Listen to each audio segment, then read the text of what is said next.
আল্লাহর নবীর আখেরি নবী মানে না, আল্লাহর কাতারে তারা মুসলমান না।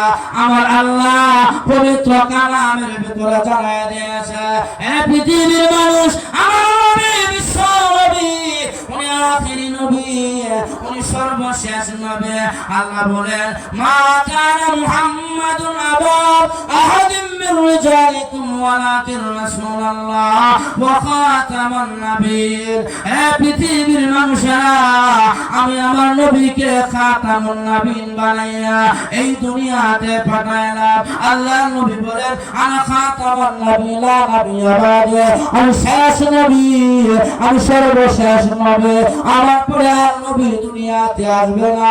অতএব আল্লাহর নবীকে যারা আখের নবী মানে না, তারা হলো সীমা লঙ্ঘনকারী। এই হলো সীমা লঙ্ঘনকারীর 2 নম্বর ব্যাখ্যা। তাহলে আমার ভাইয়ারা, জাহান্নামীরা জাহান্নামে যাবে 2 কারণে। তার মধ্যে প্রথম নম্বর কারণ হলো ফাম্মা মান তাগা, তারা দুনিয়াতে সীমা লঙ্ঘন করবে, 1 নম্বর কারণ। 2 নম্বর কারণ আমার আল্লাহ বলেন, ওয়া আসারুল হায়াতাদ দুনিয়া, যারা দুনিয়াকে আখিরাতের উপরে প্রাধান্য দেয়, দুনিয়াকে প্রাধান্য দেয় আখিরাতের তুলনায়, তারা হবে জাহান্নামী।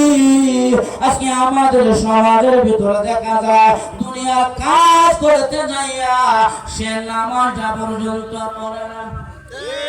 দুনিয়ার কাজ দুনিয়ার কাজটা আগে করে, নামাজ পড়ে না। তারা দুনিয়াকে প্রাধান্য দিয়েছে, আখিরাতকে ভুলে গেছে। আখিরাতের কথা যদি তাদের মেধায় থাকতো, তাহলে জমিনের কাজ বাদ দিয়ে আগে মসজিদে যাইতো। এরকম ঠিক কিনা? যেন দুনিয়াকে প্রাধান্য যারা দিবে, দুনিয়ার ব্যবসাকে প্রাধান্য দিতে যাইয়া নামাজ পড়ে না, আর নামাজ না পড়ার কারণে সেও জাহান্নামে যাবে। দুনিয়া করতে যাইয়া সুদ খায়, ঘুষ খায়, দুনিয়ার মজা নিতে যাইয়া জিনা করে, দুর্নীতি করে, 2 নম্বরে করে, যার কারণে তারাও জাহান্নামে যাবে। আজকে আমাদের অবস্থাটা, আমরা খালি হুব্বু দুনিয়ার মুহাব্বত আমাদের ভিতরে। আর সাহাবায়ে কেরামের অবস্থা ছিল, এরা দুনিয়া পাওয়ার পর দুনিয়াকে মাইনাস করেছে, কালকে দুনিয়া হয়েছে, দুনিয়াকে লাথি মেরেছে, আর আখিরাতকে প্রাধান্য দিয়েছে। এটা হলো সাহাবায়ে কেরামের আদত। আল্লাহর নবীর সাহাবী হযরত ওমর ইবনে খাত্তাব রাদিয়াল্লাহু আনহু শুধু দুনিয়া পায় না, দুনিয়ার বাদশাহ পর্যন্ত পেয়েছিলেন। অর্ধ পৃথিবী ওমর ইবনে খাত্তাব শাসন করেছে, যার হাতের আঙ্গুলের ইশারায় অর্ধ পৃথিবী পরিচালনা হয়েছে। তার কোন রাজনীতির চেয়ার নাই, ক্ষমতার চেয়ার নাই, ভালো বিছানা নাই, ভালো বালিশ নাই, ভালো পালক নাই, খেজুর পাতার চাটের মধ্যে শুয়ে থেকে খাত্তাব ইবনে ওমর দেশ শাসন করে। ইয়ামন থেকে বাদশা এসে বলে, মদিনার গভর্নমেন্ট কে বলে, ওই যে খেজুর গাছের নিচে শুয়ে আছে, উনি হলেন মদিনার প্রেসিডেন্ট। তখন তারা বলে, হায় রে, সে অর্ধ পৃথিবী পরিচালনা করে, তার ভালো একটা গদি নাই, ভালো একটা চেয়ার নাই, ক্ষমতার চেয়ার নাই। কিন্তু হযরত ওমর দুনিয়ার চেয়ার না থাকলে কি হবে? দুনিয়াকে মাইনাস করার কারণে, দুনিয়াকে ছেড়ে দেওয়ার কারণে আল্লাহ ওমরের জন্য অনেক মাকাম উপরে উঠাইছেন। আল্লাহর নবী এই রজব মাসে যখন মেরাজে গেলেন, মেরাজে যাওয়ার সময় আল্লাহর নবীকে সব দেখানো হয়েছে। নবীজি জান্নাত দেখলেন, জাহান্নাম দেখলেন, জান্নাতের নাজু নিয়ামত দেখলেন। আল্লাহর নবী হঠাৎ করে জান্নাতের ভিতরে একটি বিশাল বড় সুন্দর বালাখানা দেখলেন। দেখে নবীজি পলক দৃষ্টিতে তাকায় আছে, তাসরুন নাজিরিন, চোখের দৃষ্টি কেড়ে নেয় এমন সুন্দর বালাখানা।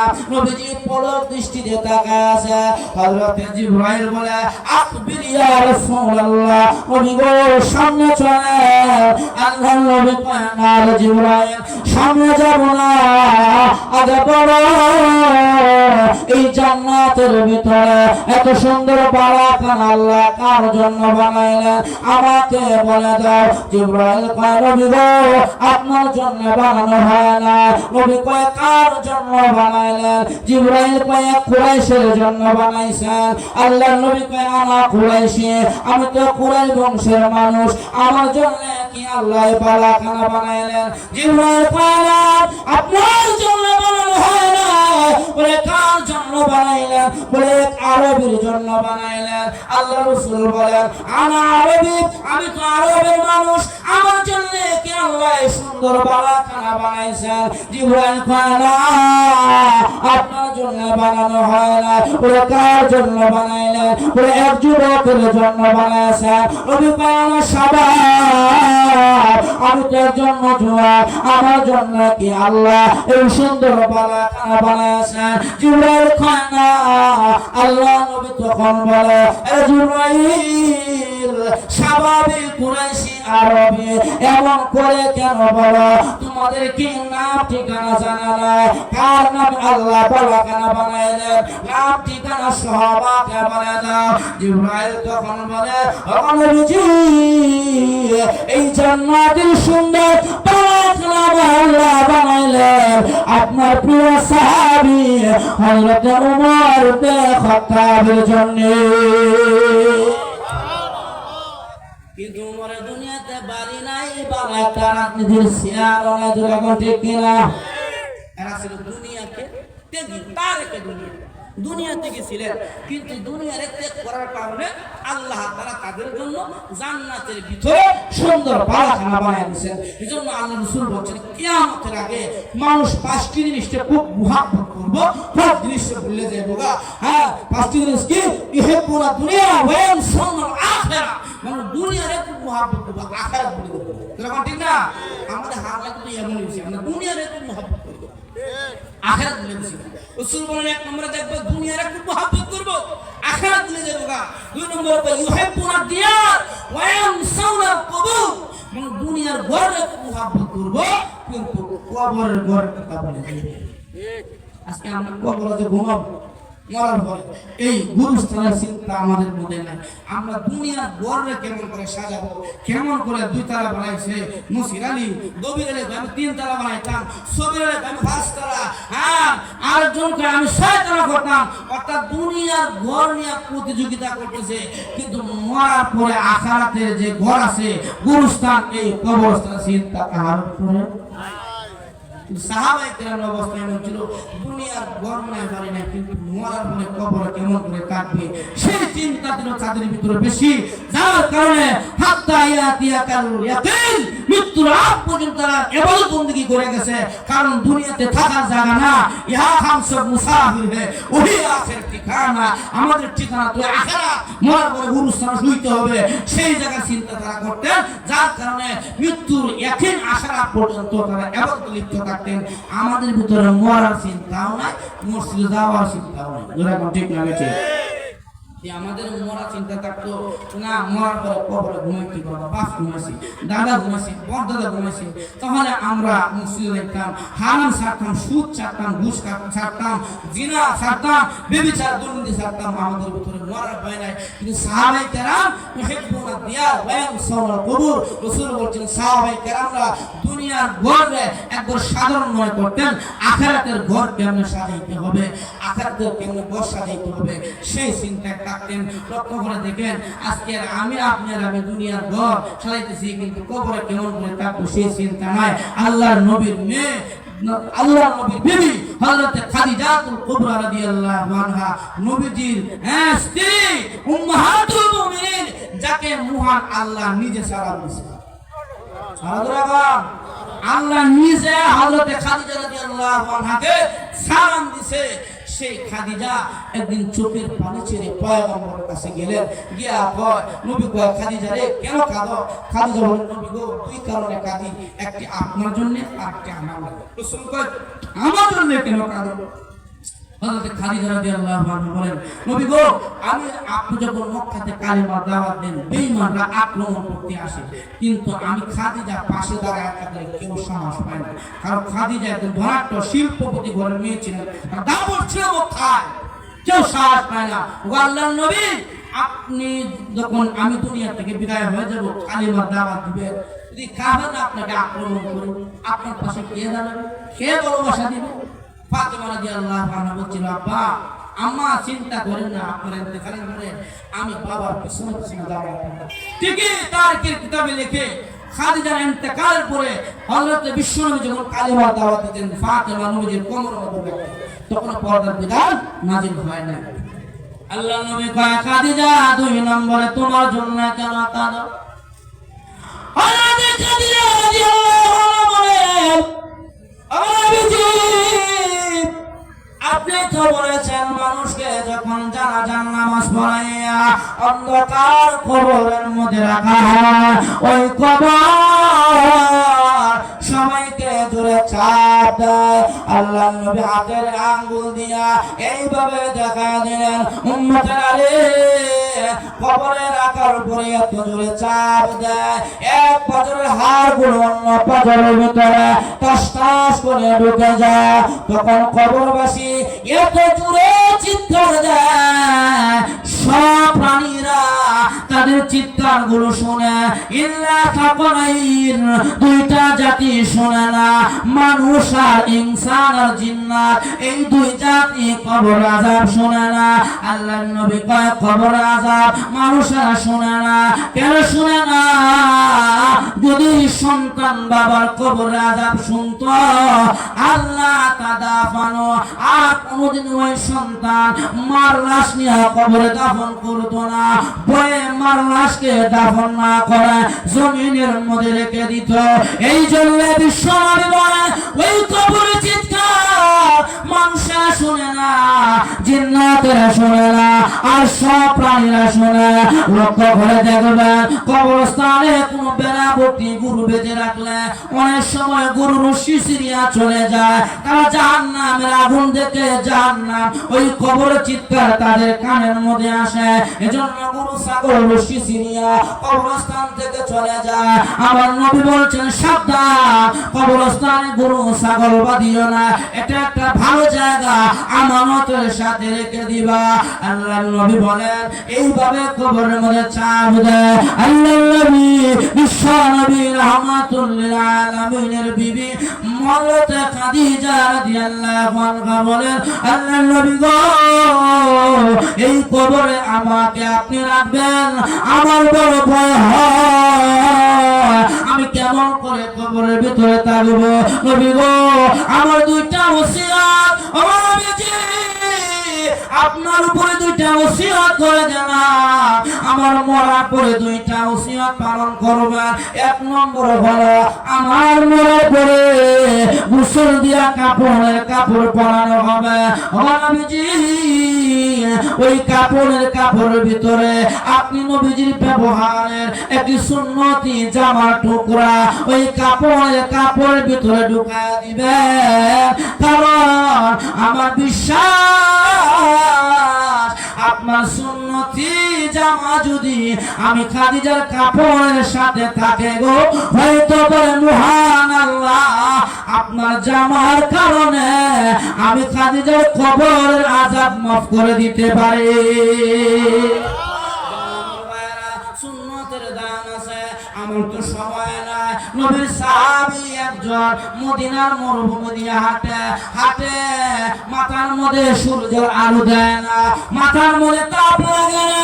অন্য সাহাবীরা বলে, কিরে ভাই, মদিনাতে হাঁটা যায় না, এত সূর্যের প্রখর তাপ, কিন্তু তোমার মাথার উপরে মেঘের খণ্ড ছায়া দেয়, কারণ কি?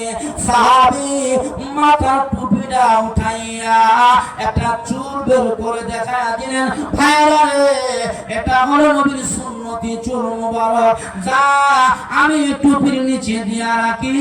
আল্লাহর নবীর চুল মুবারকের কারণে আসমানের সূর্য আমাকে তাপ না দিয়া মেঘের খণ্ড আমি সাহাবীকে ছায়া দিতে থাকে।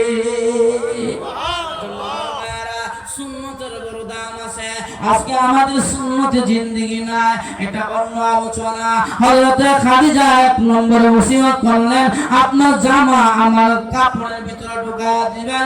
দুই নম্বরে নবী গো, আমাকে যখন খবর আপনি রাখবেন, রাখিয়া অন্য অন্য সাহাবীর মতো আপনি দূরে যান না। আমাকে রাখার পরে তিনটা প্রশ্ন করবে, মান রব্বুকা ওয়া মা দীনুকা মান হাজার রাজুল আল্লাযী বুইসা ফীকুম। এই তিনটা প্রশ্ন আমাকে করা হবে। নবী গো, যতক্ষণ পর্যন্ত আমি তিনটা প্রশ্নের জবাব না দিব, ততক্ষণ পর্যন্ত আমার কবরের পাশে আপনি কোথায় গেলেন? যদি জবাব দিতে পারি আলহামদুলিল্লাহ, চলে যায়। যতক্ষণ পর্যন্ত জবাব না হবে দাঁড়ায় থাকবেন। আল্লাহর নবী খাদিজার ইন্তেকালের পরে কাপড়ের ভিতরে কাপড় ঢুকাইলেন। খাদিজা রাদিয়াল্লাহু আনহাকে খবরস্ত করিয়া নবীজি মাটি দিয়া কবরের পাশে দাঁড়ায় আছে। সাহাবায়ে কেরাম সবাই চলে যাচ্ছে, সূর্য লাল হয়ে যায়, সন্ধ্যা ঘনিয়ে আসতেছে। আমার নবী জানেন, চোখের পানি ছেড়ে ছেড়ে পয়গম্বর কাঁদে, আওয়াজ না, চোখ দিয়া পানি জোরে জোরে নবীজির। কারণ দুঃখের দিনের সাথী হযরতে খাদিজা, ওনার ইন্তেকালে পয়গম্বর আওয়াজ ছাড়া চোখের পানি ছেড়ে কাঁদে। সূর্য লাল হয়ে যায়, সন্ধ্যা ঘনিয়ে যাচ্ছে।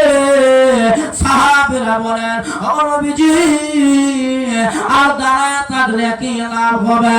চলেন না, অন্ধকার আচ্ছন্ন হয়ে যাচ্ছে, সূর্য তো ডুবে গেছে, দাঁড়ায় থাকলে আর কি হবে? আল্লাহর নবী কয়, সাহাবীরা রে, আমার বিবি খাদিজা আমাকে দায়িত্ব দিয়ে গেছে, ওসিয়ত করেছে, যতক্ষণ পর্যন্ত পূর্ণ না হবে আমি নবী যেতে পারি না। আল্লাহর নবী দাঁড়ায় দাঁড়ায় চোখের পানি ছেড়ে কাঁদে। আল্লাহর পক্ষ থেকে মহান আল্লাহ জিবরাইল নবীর কাছে পাঠায় দিলেন। জিবরাইল বলে, নবী গো, আপনি এইভাবে সন্ধ্যাবেলা দাঁড়ায় আছেন কেন? চলে যান না কেন? নবী কয়, জিবরাইল, তিনটা সোয়ালের জবাব না হওয়া পর্যন্ত আমি নবী যেতে পারি না। জিবরাইল তখন জানায় দেয়, ও নবীজি, খাদিজার কবরে আর কোনদিন মুনকার নাকির ফেরেশতা আসবে না। খাদিজার পক্ষ থেকে মহান আল্লাহর মাধ্যমে তিনটি সোয়ালের জবাব হয়ে গেছে। আমার ভাইয়েরা, যে খাদিজাকে আল্লাহ সালাম দিল, নবীজির বিবি সেই খাদিজা কবরে যাইতে ভয় পায়। আপনি আর আমি তো কেউ নবীর নাতি মুক্তি দিলাম, আমার কি অবস্থা হবে? এজন্য রাসূল বলে, ইউহিব্বুনা দিয়ার ওয়া ইয়ানসাউনাল কুবুর। মানুষ দুনিয়ার ঘরে ভালোবাসবে, কবরের কথা বলে যাবে। এরপরে পয়গম্বর বলেন, ইউহিব্বুনাল আয়ান ওয়া ইয়ানসাউনাল হুর। মানুষ দুনিয়ার বউরে খুব ভালো পাবো, পরের কথা বলে যাবো গা। দুনিয়ার বউয়ের কথা রাখতে যায় দাড়ি কাটবে, কিন্তু পরকালে মরার পরে জান্নাতে যে হুর পাইবো দাড়ি রাখলে সেটা বলবে। কথা বলে অনেকে আছে দাড়ি অনেক আমার বাবা তো জানা শিক্ষিত, ফেব্রুয়ারি দাড়ি পছন্দ করে। আমি তো আমার ওয়াইফ 5 years 5 মানে ও দেখেন কোরাতে 5 করতে সুবিধা বেশি। 5 কিন্তু কোরাতে পছন্দ করে, কোরাতে 5 কাটলে সুবিধা বেশি। আপনার ওয়াইফ হবে না 5 হয়েছে বলে কেমনে? পরে দাড়ি রাখলে তো তুলতুলা লাগবে, একটু নরম আছে, এটা আপনার ওয়াইফের ভালো লাগে। দাড়ি ভালো লাগে দিনে এক একটা পছন্দ করুন নাকি কাঠের মতন গজায়, ওই কাড়া পুরা গোসা খাইতে আপনার বউর ভালো লাগে। 5 যেমন কোরাকটা পছন্দ করে, আপনার ওয়াইফ ভাই এমন কাড়া পুরা গোসা খাইতে পছন্দ করে, অতএব আপনার বয়ফ্রেন্ড 5 এজন্য দুনিয়ার বউ নারাজ হোক বা বেজার হোক এতে কোনো আসে যায় না, কিন্তু আমার নবীকে নারাজ করা যাবে না। জন্য সুন্নতের দাম রাখতে হবে। দুনিয়ার বউর কথা হয় না, আপনি দাড়ি কাটতেছেন মরে দেখেন এক একটা হুর দিব আল্লাহু আকবার এমন হুর আপনাকে দিবে মরার পরে এই বেডের যদি একটি উড়নার মাথা যদি জমিনে বের হয়ে যেত সূর্যের আলো তার সৌন্দর্য গ্রহণ করবে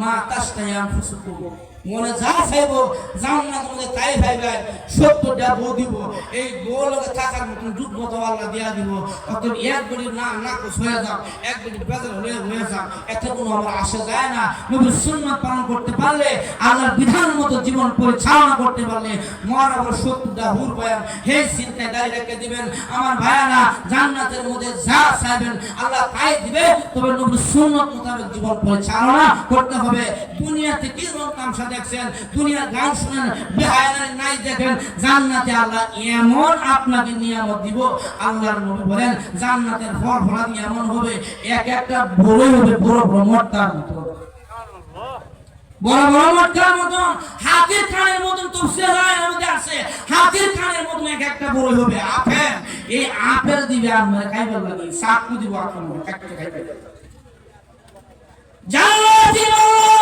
জান্নাতের ভিতরে ঢোকার পরে আপেল যখন সামনে দিবে বান্দা দুনিয়াতে নবীর সুন্নাত মোতাবেক জীবন পরিচালনা করেছ বান্দা নে আপেল দিলাম এবার বান্দা জান্নাতের মধ্যে জান্নাতে আপেল চাকু দিয়ে কাটবে কাটার পরে আপেল দুই ভাগ তাকায় দেখে আপেলের ভিতরে সুন্দরী সুরসী একজন মহিলা 14 তারিখে সুন্দর চন্দ্রের চাইতে আরো সুন্দর উজ্জ্বল চেহারা আপেলের মধ্যে ঘুমটা দিয়ে বসে আছে এখন জান্নাতি বান্দা মোহরে দিকে বাইরে নিলা বিবিডি নকল লাগে আল্লাহ কয় বান্দা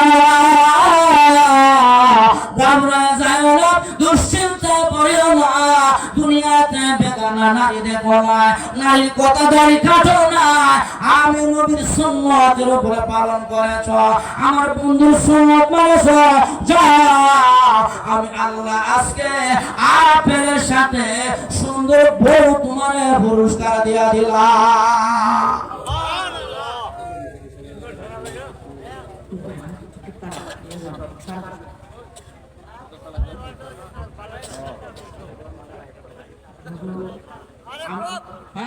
আমি 10 টাকা টিকিট কাটালাম হুজুরের অনুরোধ জানাইছি আর কিছু কথা দেওয়া লাগে না দেওয়া লাগে ইনশাআল্লাহ আমরা চাকরি কথা বলবো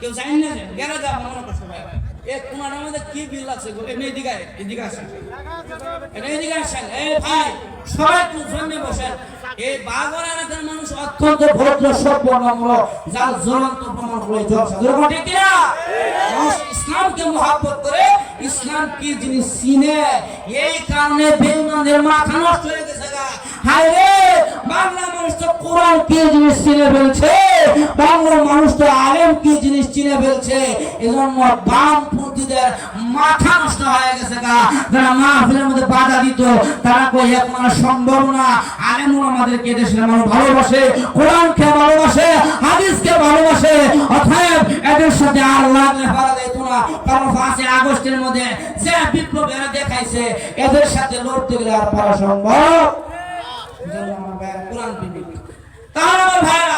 যে কথাগুলো আমি বলতেছিলাম আল্লাহর হাবিব সাল্লাল্লাহু আলাইহি সাল্লাম সুন্নাত যদি আপনি পালন করতে পারেন রাসূলুল্লাহ মান আহাব্বা সুন্নতি ফাকাদ আহাব্বানি ওয়া মান আহাব্বানি কানা মাই ফিল জান্নাহ এই না জান্নাতের ভিতরে স্পেশাল কিছু লোক থাকবে আমরা কারাটা আছে ওটা ভাষা করেন না মুরব্বিরা একটা নাম লাগে মাঝে মাঝে কারণ তারা তো আবার মুরব্বি মানুষ বেমারি একটু সহ্য করা লাগে ছুটি দিয়েছি জান গিয়া আবার গিয়া দিন যে জিলাপি দোকানে বই আছে বার করা যায় অনেকে আছে মেহরবানি করে আয় বাবা হ্যাঁ 5-7 মিনিটের ভিতরে তাহলে আমার ভাইরা রাসূল সাল্লাল্লাহু আলাইহি সাল্লাম বলেন কিছু ভিআইপি উম্মত আমি নবীর সঙ্গে জান্নাতে থাকবে যেমন করে দুনিয়াতে দেখবেন যখন কোন এমপি মন্ত্রী আমার বাবা দুনিয়াতে এমপি মন্ত্রী যখন পার্লামেন্টে ঢুকে বা কোন অফিস আদালতে ঢুকে তখন চেক পোস্ট তাদের সাথীদেরকে চেক করতে যায়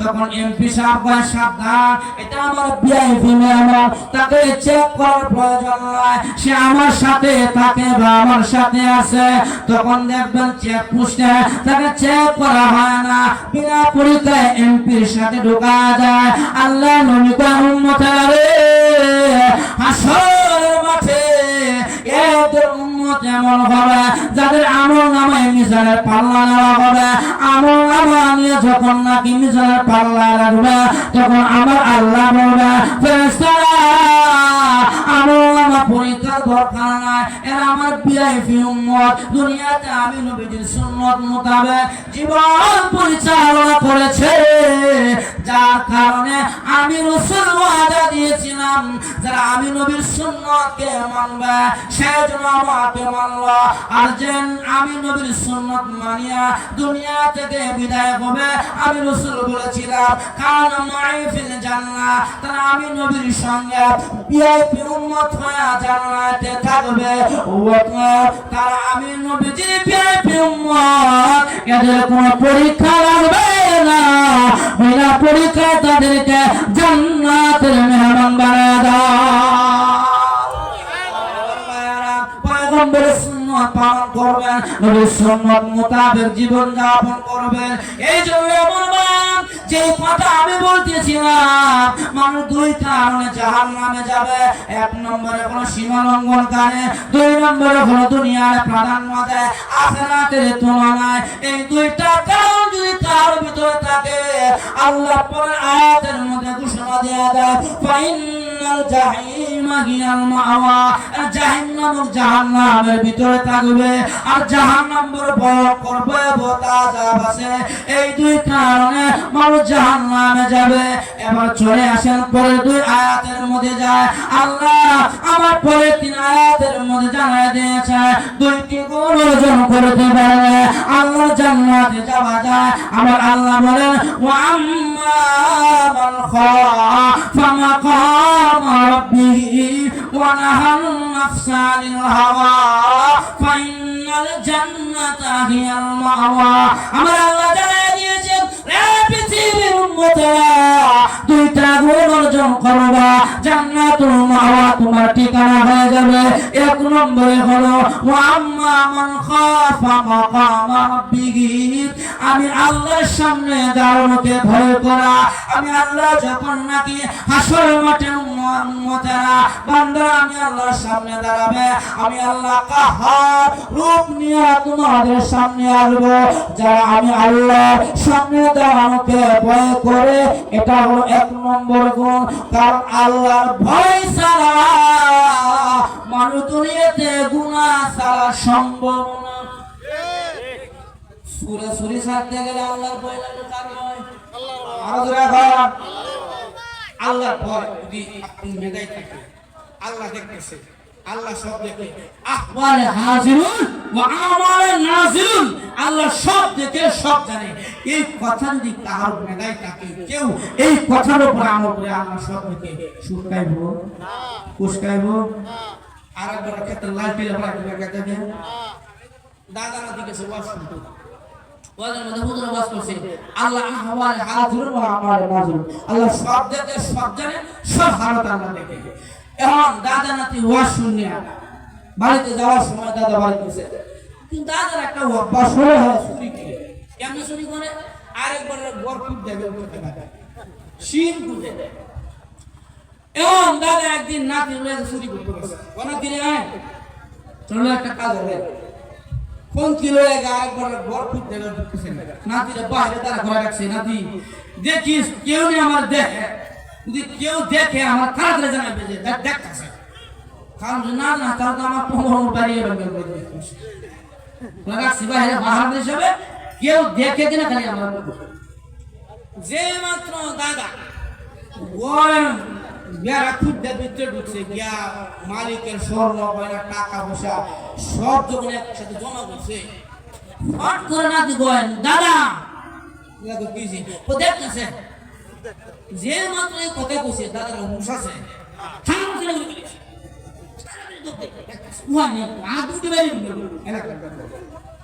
দৌড়তে দৌড়তে কেন 2 কিলো আমার দাদা তো কিরে কি খবর কোথায় গেছে তার দৌড়া দৌড়াতে মোটামুটি 3-4 কিলো যাওয়ার পর দাদা তো কিরে কোন কি খবর ও দেখতাছে এখন দাদা বসে বসে 3 কিলো আয় বসে ফোন দেখতাছে এক কাপড়ে কই দেখতাছে তোর নাতি দাদা আমি দিনও গেছিলাম না হুজুরে বলছে আল্লাহ সব দেখে সব জানে তুমি যেহেতু সুর গোবর ঢুকছো উনি তো দেখছেন আল্লাহ দেখছি ও দাদা বাহা আমার শরীরে নষ্ট তাহলে আল্লাহ দেখতেছে এই কথা যদি আমাদের জানা থাকে তাহলে একা বড়ের মতো দুজন মিলে সুদের লেনদেন করতো হ্যাঁ তো আমার আল্লাহ দেখতে সুদের লেনদেন বলে আল্লাহ দেখতেছে ঘুষের লেনদেন করে আল্লাহ দেখে হ্যাঁ মদ খেলে মদ পান করলে আল্লাহ দেখে তাহলে এই কথা যদি জানা থাকতো মদ পান করতো না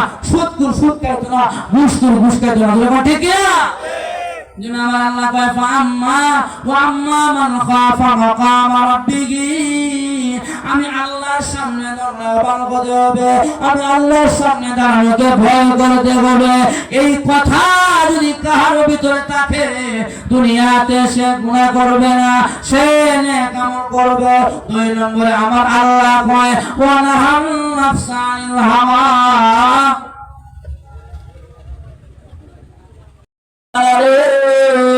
তোমরা বলেছিলে মানুষ বানাবার প্রয়োজন নাই ওরা সবিলে মারামারি করবে কাটাকাটি করবে আজকে টাকা দেয় আমার বান্দারা আমি আল্লাহর কোরআনের মহব্বত আমি মালিকের কালামুল্লাহ মাহফিলের মধ্যে বসে আমি মালিকের কালামের কথা শুনতে চাই ওরে ফেরেশতারা তোরা সাথী থাক আমি আল্লাহ তাদের জিন্দেগীর সমস্ত গুনাহগুলো মাফ করে দিলাম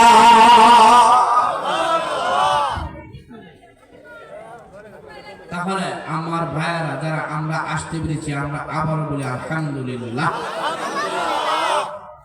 কিছুক্ষণ চলতো ঠিক না আমার ভাই আমি আপনাদের সামনে পবিত্র কালামে সূরা নাজিয়াতের শেষ 6খানা আয়াতে কারিমা তেলাওয়াত করেছি শেষের দিকে এই আয়াতের মধ্যে আল্লাহ তাআলা 2টি কারণ বর্ণনা করেছেন মানুষ 2টি কারণে জাহান্নামে যাবে কয়টি কারণে বারাদুরা গান 2টি গুণ বর্ণনা করেছেন 2টি গুণ অর্জন করতে পারলে জান্নাতে যাবে তাহলে জাহান্নামে যাওয়ার কয় কারণ আর জান্নাতে যাওয়ার কয় গুণ 2 আল্লাহ তাআলা পবিত্র কালামে তেলাওয়াতকৃত আয়াতের মধ্যে জাহান্নামের আলোচনাটা আল্লাহ তাআলা আগে এনেছেন কারণ একজন মানুষ যদি নামাজি হইতে হয় সুদ ছাড়তে হয় ঘুষ ছাড়তে হয় দুর্নীতি ছাড়তে হয় জিনা ছাড়তে হয় জুয়া আর নেশা ছাড়তে হয় জাহান্নামের ভয় ছাড়া সম্ভব না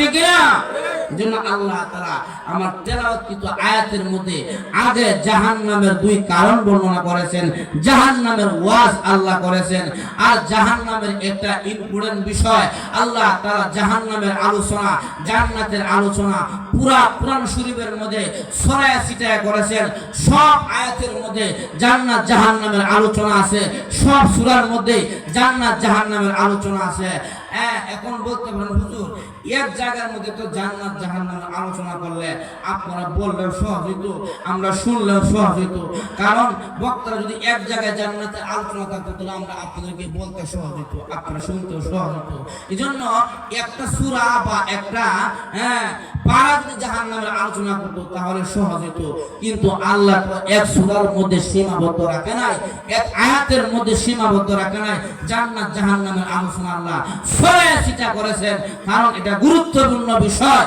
এজন্য কোন সূরা এমন নাই সূরাতুল জাহান্নাম আসেনি সূরাতুল জান্নাত আছে এমন কোন সূরা নাই কিন্তু সূরা নাই কিন্তু জান্নাত জাহান্নামের আলোচনা আল্লাহ করেছেন ছড়ায়া ছিটিয়া এর কারণ হলো পৃথিবীতে এমনও আল্লাহর কিছু মুকাররব বান্দা আছে এদের যদি শুধু জাহান্নামের আলোচনা শোনানো হয় এরা বরদাশত করতে পারবে না জাহান্নামের ভয়ে হার্ট স্ট্রোক করে মারা যাবে কারণ অতি দুঃখে মানুষ মারা যায় বেশি দুঃখ হইলে, বেশি কষ্ট হলে মানুষ মারা যায়।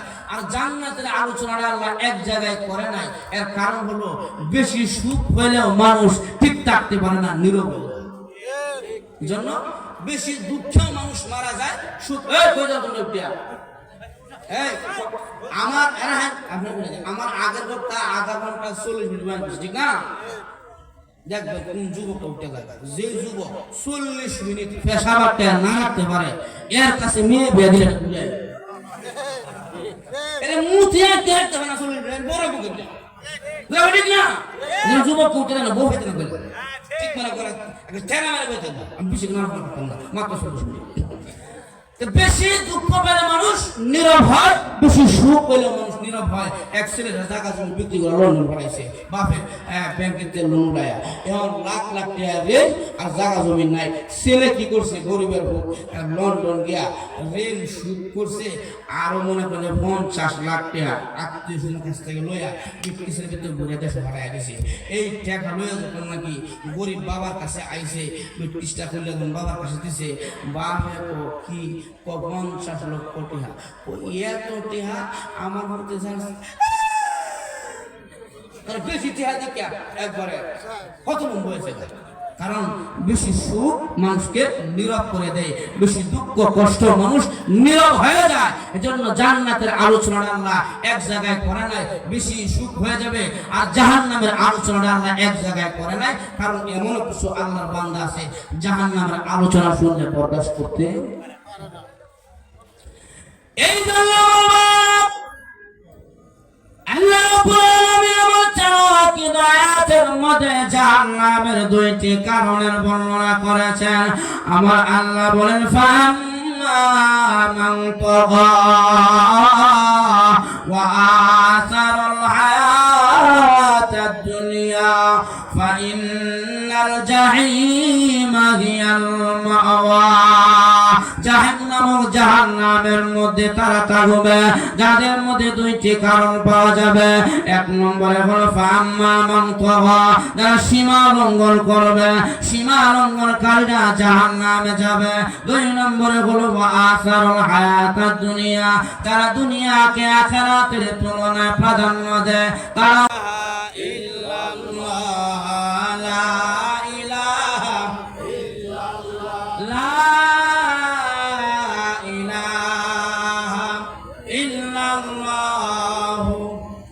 মুহাম্মাদুর রাসূলুল্লাহ সাল্লাল্লাহু আলাইহি ওয়াসাল্লাম। তাহলে আমার ভাইরা 2 কারণে জাহান্নামে যাবে। 1 নম্বর হলো তাগা, সীমা লঙ্ঘনকারী যারা। 2 নম্বরে হলো যারা দুনিয়াকে প্রাধান্য দেয় আখিরাতের তুলনায়, তারা হবে জাহান্নামে যাওয়ার 2য় নম্বর কারণ। হ্যাঁ, 2টা কারণ থাকলে আল্লাহ বলে ফাইনাল জাহিমা হিয়া মাওয়া। এজন্য জাহান্নামের আলোচনাটা আল্লাহ তাআলা আগে আলোচনা করে এই জন্য করেছেন যাতে মানুষের ভিতরে জাহান্নামের ভয় থাকে। কারণ একজন মানুষ নামাজে গেলে সে জাহান্নামের ভয় যাবে, আর একজন মানুষ সুদ আর ঘুষ ছাড়লে জাহান্নামের ভয় ছাড়া সম্ভব। এই জন্য জাহান্নামের ভয় অন্তরে ঢুকাইতে হবে। জাহান্নাম বড় কঠিন। আল্লাহ নবী বিশ্ব নবী রাহমাতুল লিল আলামিন বলেন, আন্নারু আশাদ্দু হাররা, জাহান্নামের আগুন বড় কঠিন। আল্লাহ নবী বিশ্ব নবী রাহমাতুল লিল আলামিনের দরবারে একদিন জিবরাইল আলাইহিস সালাতু ওয়াস সালাম বড় বিবর্ণ চেহারা নিয়ে আল্লাহ নবীর কাছে আসলেন। নবীজি তখন বলে, জিবরাইল রে, এমন চিন্তিত চেহারা জিবরাইল কোনদিন আমার দরবারে আসো না, আজকে তোমার চেহারার মধ্যে চিন্তার বড় ছাপ দেখা যায়। এর কারণ কি? জিবরাইল আলাইহিস সালাতু ওয়াস সালাম বলে, ও নবীজি, আমার আল্লাহ জাহান্নামের বর্ণনা আমাকে বলে দিয়েছে, আর আপনাকে শোনানোর জন্য আমি এসেছি। 7 জাহান্নামের বর্ণনা আপনাকে শোনানো হবে। এই জন্য আমি জিবরাইলের চেহারাটার মধ্যে বড় চিন্তার ছাপ। আল্লাহর নবী কয়, জিবরাইল রে, জাহান্নামের বর্ণনা আমাকে শোনায়া দাও, আমি শুনতে চাই আমার উম্মতেরা জাহান্নামের মধ্যে কেমন করে জ্বলবে। হযরত জিবরাইল আলাইহিস সালাতু ওয়াস সালাম প্রথম নম্বর জাহান্নামের বর্ণনা আল্লাহ নবীকে শোনালেন। নবীজি প্রথম নম্বর জাহান্নামের বর্ণনা শুনিয়া নবীজির চোখ থেকে পানি ঝর্ণার মতন ছাড়তে আরম্ভ করেছে। জিবরাইল দ্বিতীয় নম্বর জাহান্নামের বর্ণনা দিলেন। দ্বিতীয় নম্বর জাহান্নামের বর্ণনা শোনার পর নবীজি কান্নার বেরিয়ে গেল। আল্লাহ নবীর চোখের পানি ছেড়ে ছেড়ে কাঁদে। জিবরাইল দ্বিতীয় নম্বর জাহান্নামের বর্ণনা দিলেন। নবীজির কান্না কারে বাড়তে আরম্ভ করেছেন। এইভাবে তৃতীয় চতুর্থ পঞ্চম যখন নাকি 6 নম্বর জাহান্নামের বর্ণনা দিলেন, নবীজি ছোট বাচ্চা মানুষের মতন চোখের পানি ছেড়ে আল্লাহর নবী কাঁদে। 7 নম্বর জাহান্নামের বর্ণনা জিবরাইল আর দেয় না। আল্লাহর নবী কয়, জিবরাইল রে 7 নম্বর জাহান্নামের বর্ণনা আমরা শোনায় দাও। এই কথা বলার পর জিবরাইল আলাইহিস সালাতু ওয়াস সালাম ওনার চোখ থেকে পানি ঝরতে আরম্ভ করে দিয়েছে। জিবরাইল 7 নম্বর জাহান্নামের বর্ণনা আল্লাহর নবীরে দেয় না। আল্লাহর নবী কয়, জিবরাইল তুমি আমাকে বলো 7 নম্বর জাহান্নামের ভয়াবহতার কথা আমার উম্মত কেমন করে 7 নম্বর জাহান্নামের আগুনে জ্বলবে। জিবরাইল কথা বলে না। নবী কয়, জিবরাইল বলে। হযরত জিবরাইল আলাইহিস সালাতু ওয়াস সালাম 7 নম্বর জাহান্নামের বর্ণনা আল্লাহ নবী বিশ্ব নবী রাহমাতুল লিল আলামিন কে শোনালেন। নবীজি 7 নম্বর জাহান্নামের বর্ণনা শুনিয়া আমার নবীজি বেহুশ হইয়া জমিনের মধ্যে পড়ে গেলেন। নবীজির হুঁশ চলে গেল। নবীজি কথা বলে না। জিবরাইল আলাইহিস সালাতু ওয়াস সালাম এর ফাঁকে চলে গেলেন। আল্লাহর নবী বেহুশ হয়ে জমিনে আছে। নবীজিকে হুঁশে আনা হলো। আল্লাহর নবী হুঁশে আসলেন। আসার পরে নবীজি নামাজে গেলে জাহান্নামের কথা স্মরণ হয়। আল্লাহর নবী খাবার খাইতেন, জাহান্নামের কথা স্মরণ হয়। নবীজি ঘুমাইতে গেলেন, জাহান্নামের কথা স্মরণ হয়।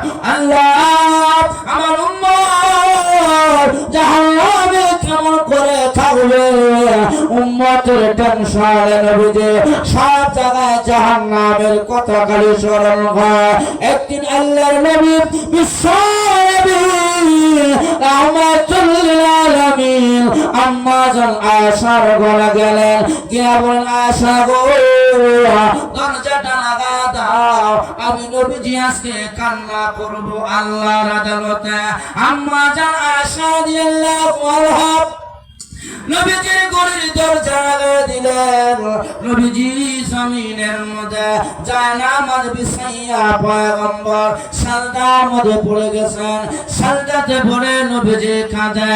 আম্মা জান আয়েশা বলেন, আমার জীবনে পয়গম্বরের কত কান্না করতে দেখেছে, কিন্তু আজকের মতন এমন কান্না নবীজি কোনোদিন করে নাই। এত লম্বা সাজদা আমার নবী দিয়া চোখের পানি ছেড়ে কাঁদে। নবীজির কান্নার পানি জায়নামাজ ভিজে জমিন স্পর্শ করতে আরম্ভ করলেন। আল্লাহর নবী কাঁদে। মদিনাতে নবীজিকে সাহাবীরা পায় না। আবু বকর পাগলের মতন হয়ে গেল। মসজিদে নববীতে পয়গম্বর না।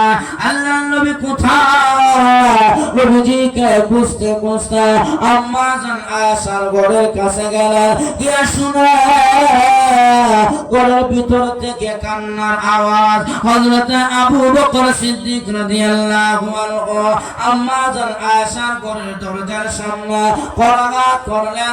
দরজা বন্ধ।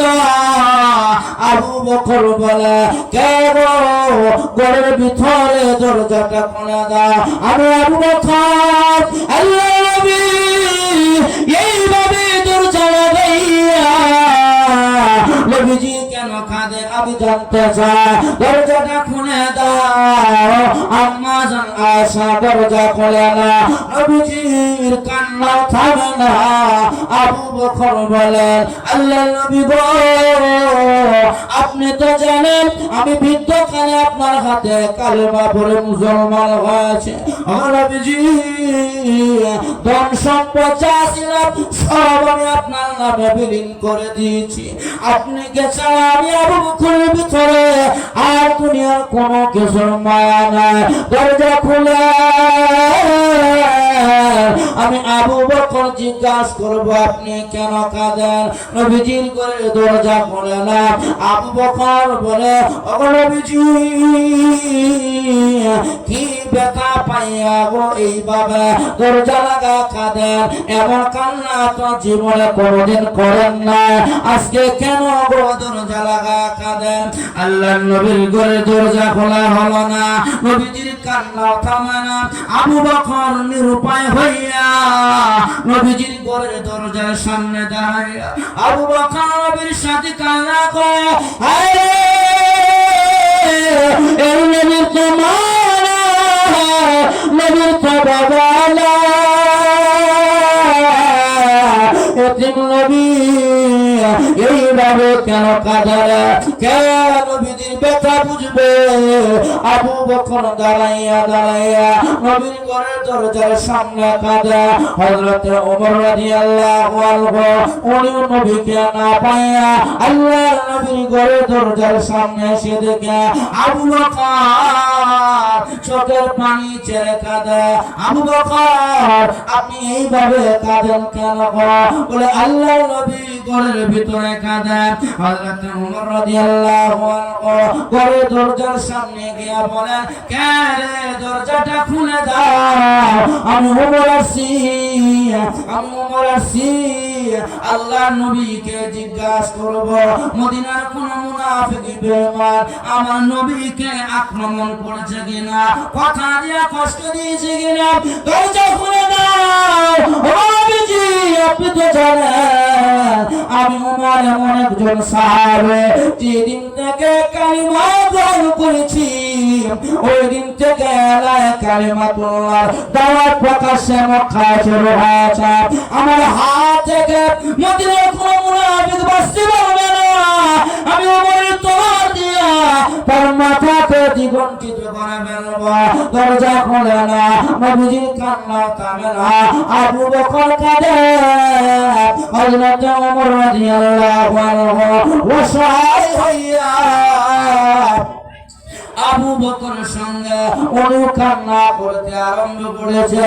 হায় রে, এমন কাণ্ড তো কোনোদিন ঘটে না, এমন ভাবে তো নবীজি কোনোদিন কাঁদে না। আজকে কেন রে আল্লাহর নবী এভাবে কাঁদে? ওমর কাঁদে, হযরত ওমর কাঁদে, আবু বকর কাঁদে। এমন সময় মদিনাতে একটা এলান হয়ে গেছে, দেখো রে আবু বকর আর ওমর নবীর ঘরের দরজার সামনে দাঁড়ায় কাঁদে। সাহাবায়ে কেরাম আসলেন, ঘটনা জানলেন।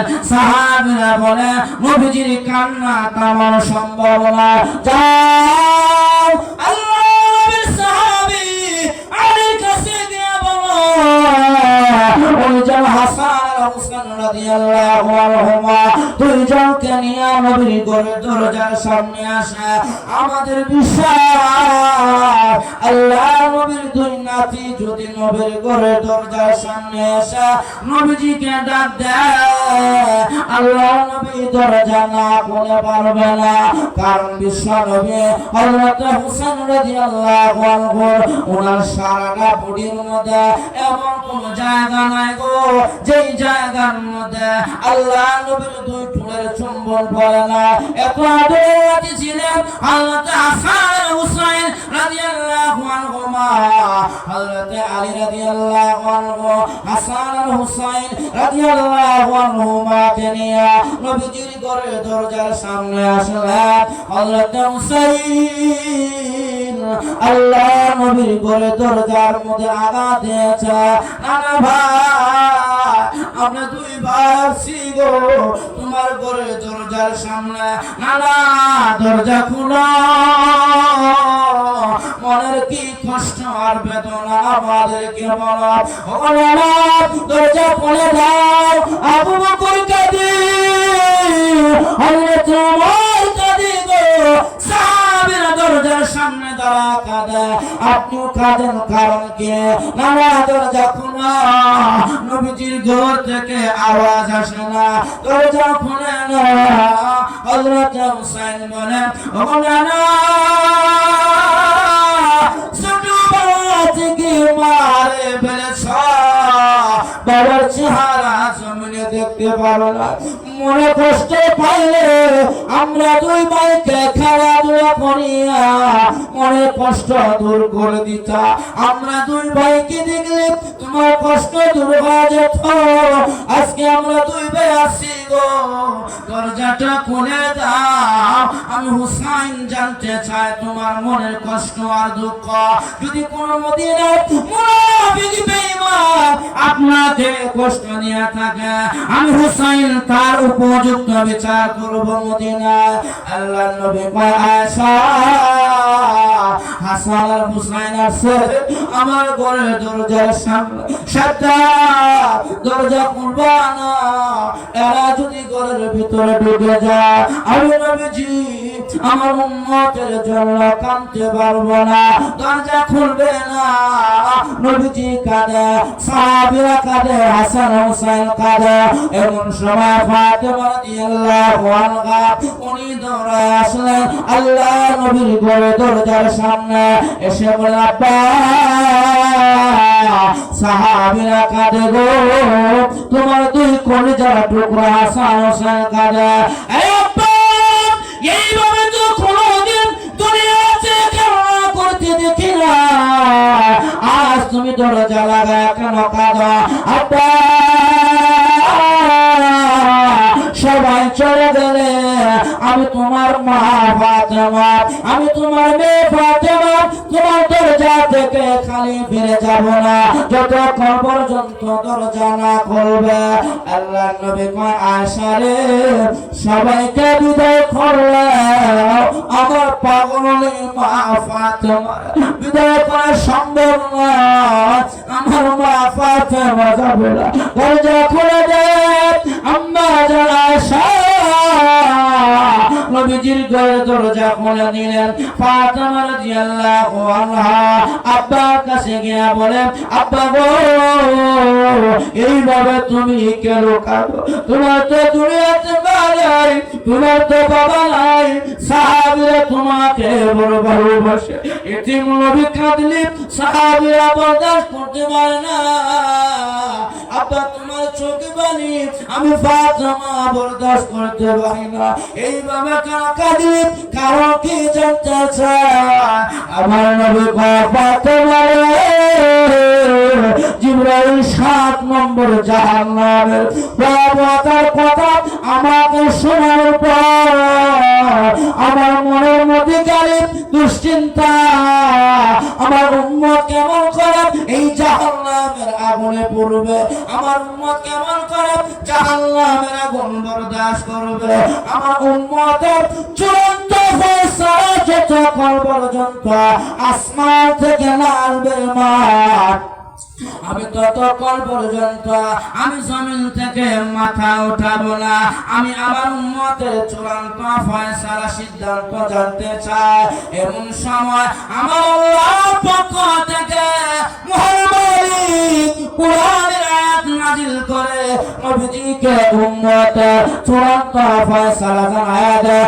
আমার আল্লাহ বলেন, ওয়ালা সাওফা ইউতিকা রাব্বুকা ফাতারদা, আমি আল্লাহ আপনাকে উম্মতের ব্যাপারে দিতে পারব, আপনাকে সন্তুষ্টি করব।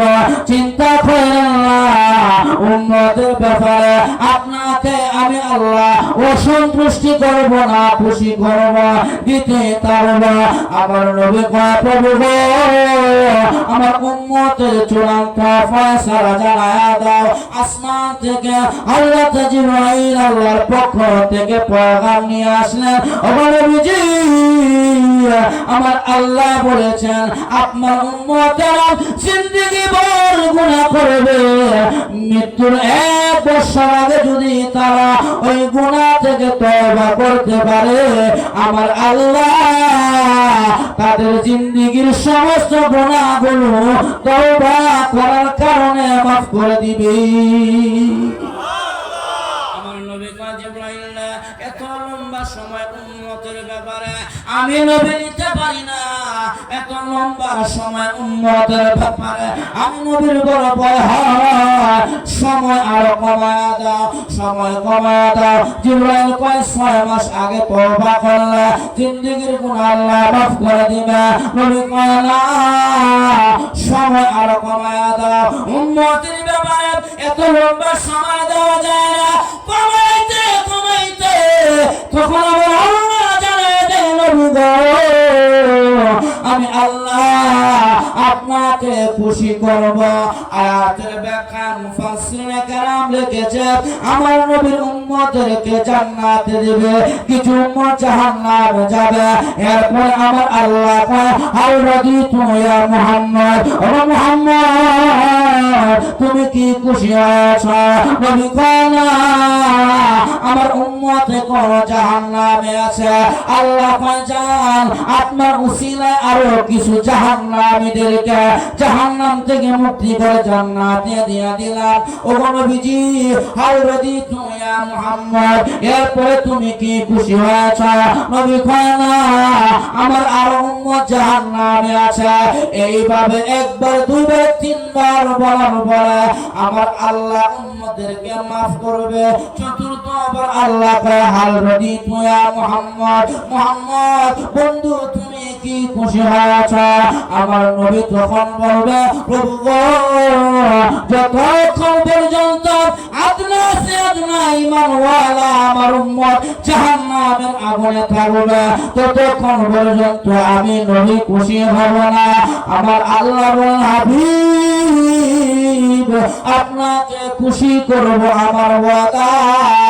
জানবো নবীজি আপনার উসিলা আপনার সমস্ত উম্মতদেরকে জাহান্নাম থেকে বের করে জান্নাতের মেহমান বানাইয়া আমি আল্লাহ আপনি নবীকে খুশি করে দিলাম। আল্লাহ তাআলা জাহান্নামের আলোচনাটা এই জন্য আগে করেছে যাতে করে মানুষের ভিতরে জাহান্নামের ভয় ঢোকে, মানুষের ভিতরে জাহান্নামের ভয় ঢোকে। তাহলে আমার ভাইয়েরা মানুষ কয় কারণে জাহান্নামে যাবে? এখন আমার কথা কি বুঝতেছেন না? অসুবিধা ঠিকঠাক হুমার বললে কয় কারণে মানুষ কয় কারণে জাহান্নামে যাবে? এক নম্বর হলো ফাআম্মা মান তাগা, যারা সীমা লঙ্ঘন করেছে। এইভাবে ওয়াজ কেমন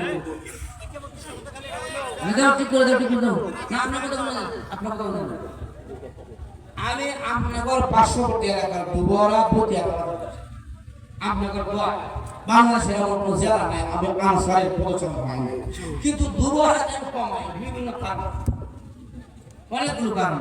এরপর আপনাদের মহাব্বতে আছে, আপনারা কি আমার সাথে থাকবো ইনশাআল্লাহ?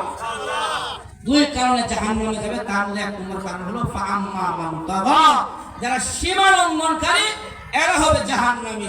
এখন সীমা লঙ্ঘনকারী কারা? তাফসীরে হক্কানির ভিতরে, তাফসীরে হক্কানির ভিতরে সীমা লঙ্ঘনের কয়েকটি ব্যাখ্যা উল্লেখ করেছে।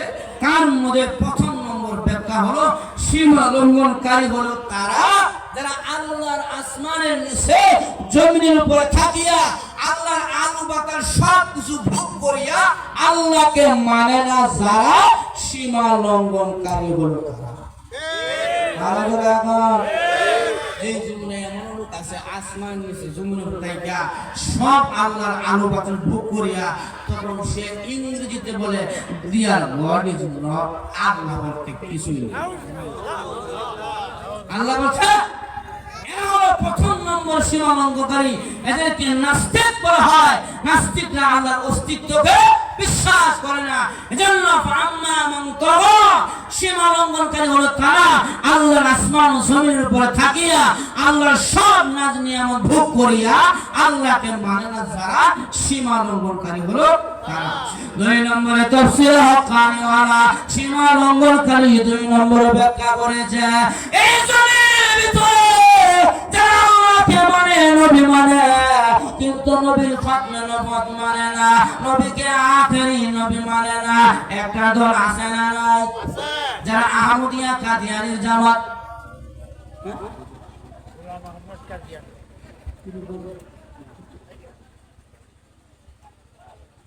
আমার ভাইয়ারা 2 নম্বরে সীমা লঙ্ঘনকারী ব্যাখ্যা করেছে তাফসীরে হক্কানি ওয়ালা সীমা লঙ্ঘনের 2 নম্বরে ব্যাখ্যা হলো যে আল্লাহ মানে, নবী মানে, কিন্তু নবীর খতমে নবুয়ত মানে না, আহমদিয়া কাদিয়ানির জামাত। এজন্য যারা আল্লাহকে মানলো, নবী মানলো, নবীর খতমে নবুয়তকে অস্বীকার করলো, আল্লাহ কয় তোমরা আমি আল্লাহর খাতায় মুসলমান না, অতএব কাদিয়ানিরা আল্লাহর খাতায় যেহেতু মুসলমান না, বিনা দলিলে তারা কাফের। আর জোরা কয় না কাদিয়ানিরা কাফের, কাদিয়ানি কি কাফের। আর কাদিয়ানিরা ভারতের পড়া, এই কাদিয়ানিদের সঙ্গে আরেকটা দ্বিজলাম যুগ হয়েছে, যাদেরকে সাদিয়ানি বলা হয়। আর জোরা কয় কাদিয়ানি যে ভিক্টোরির মাল, সাদিয়ানি সে ভিক্টোরির মাল। সাদিয়ানিরা এরা মুসলমান হতে পারে, কিন্তু আসলে মুসলমান নামে মুসলমান, খাঁটি মুসলমান না, এরা মুসলমানের দুশমন আর বেঈমান। সাদিয়ানিরা তাবলীগের নাম নিয়ে ইস্তেমার ময়দানকে সন্ত্রাসী কায়দায় আক্রমণ করে টঙ্গীর ময়দানকে কলুষিত করেছে। টঙ্গীর ময়দানে ঘুমের মধ্যে সাদিয়ানি বাহিনী এরা সন্ত্রাসী কায়দায় ধারালো ছুরি নিয়ে সন্ত্রাসী কায়দায় হামলা করেছে। আমার ভাইরা যারা টঙ্গীতে আপনারা জানেন, 80 বছরের বুড়া বেড়া যদি আপনি মারা মারে যাও, টঙ্গীর ময়দান এমন একটা ময়দান, 80 বছরের বুড়া বেড়ারা ভাড়া মারলে বাবা যাও, এটা অনেক মানুষের সমাগম, তো সমস্যা নাই, কারা মনে করে ভাড়া লাগলে মনে বরকত, এজন্য কিচ্ছু কয় না। তাবলীগের যারা খাঁটি তাবলীগ ওরা, তাদের মেজাজ মজি আখলাক চরিত্র এমন হয়, ভাড়া মারলে কথা হয় না।